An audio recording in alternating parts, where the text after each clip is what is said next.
My Perfect Wedding by Lisa Ann Marsoli, illustrated by the Disney Storybook artists. Cinderella's dreams were coming true at last. She and the prince were going to be married, and a new life filled with happiness would soon begin. But first, there was a wedding to plan. Prudence, Cinderella's lady-in-waiting, was in charge of the planning. She had a very long list of tasks. "Excuse me," Cinderella asked Prudence, "couldn't we just have a simple wedding?" Prudence frowned. "Cinderella, now that you are going to be a princess, you must start thinking big." Later, Prudence arrived with the royal dressmaker and several wedding gowns. "Do you think you can design something plainer?" Cinderella asked politely. "Certainly not," Prudence said. "Plain and princess do not go together." Next, it was time to select the flowers. The florist greeted them with a rose bush. "Do you have something a bit smaller?" Cinderella asked. "This is perfect," Prudence said. "You just have to know how to carry it." Prudence held the flowers out in front of her, and buzz! She was stung by a bee. Cinderella said to the mice, "Prudence has gone to bed to nurse her bee sting. I'll have to plan the wedding myself." Cinderella said to the mice, "Now, what should I do first?" "Who's a-comin', Cinderella?" asked Jack. "The guest list." "Good idea, Jack." "Well, of course, all of you are invited," Cinderella replied. "And my fairy godmother, I wish she were here right now." Suddenly, a twinkling light filled the room, and Cinderella's fairy godmother appeared. "We'll plan an absolutely magical wedding for you, my dear," she said, giving Cinderella a big hug.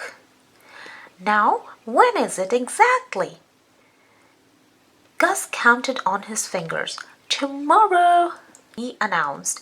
"Oh, my goodness, child!" cried the fairy godmother. "Let's do," Jack added.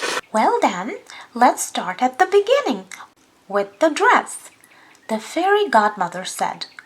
She waved her wand, and Cinderella found herself in an elegant white gown. But her fairy godmother had forgotten the veil. "It's lovely," Cinderella said, "but don't you think it needs—" The fairy godmother wasn't listening. She was already working on the next task. Invitations! In moments, hundreds of lovely pink cards sat in stacks around the room. "Now we shall prepare the feast and make the cake," she announced. Cinderella changed out of her gown and followed her fairy godmother to the royal kitchen.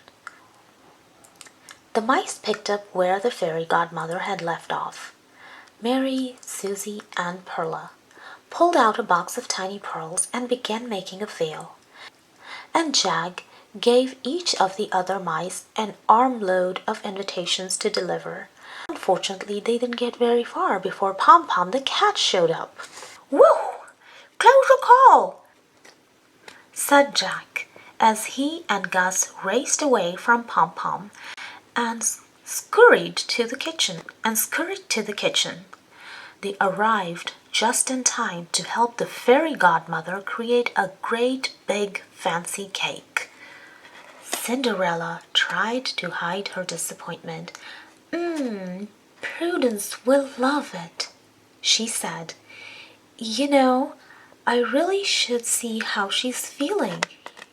"Poor child," the fairy godmother said after Cinderella had left. "These wedding plans must be too much for her."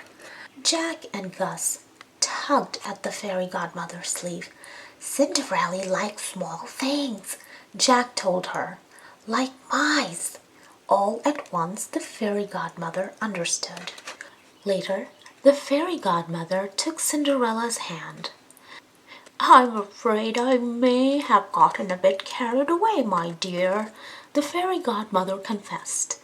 Now tell me, child, what would the wedding of your dreams be like?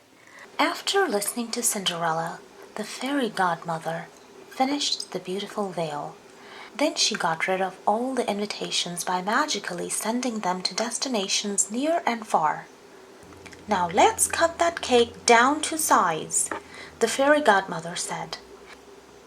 As they left for the kitchen, Cinderella turned toward the kind-hearted mice. "Thank you, my little friends," she said gratefully.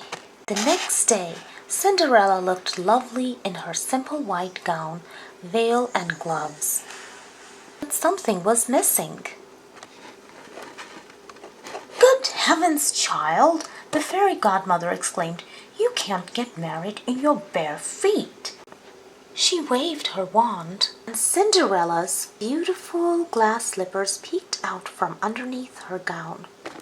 After the ceremony, the prince and Cinderella shared a joyous celebration with their guests. Even Prudence was pleased. "However did you manage all of this?" the prince asked his new princess.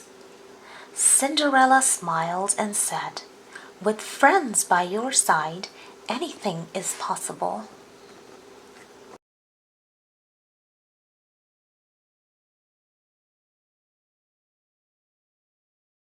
Planning a wedding is a big job, but not too big for a princess as perfect as Cinderella.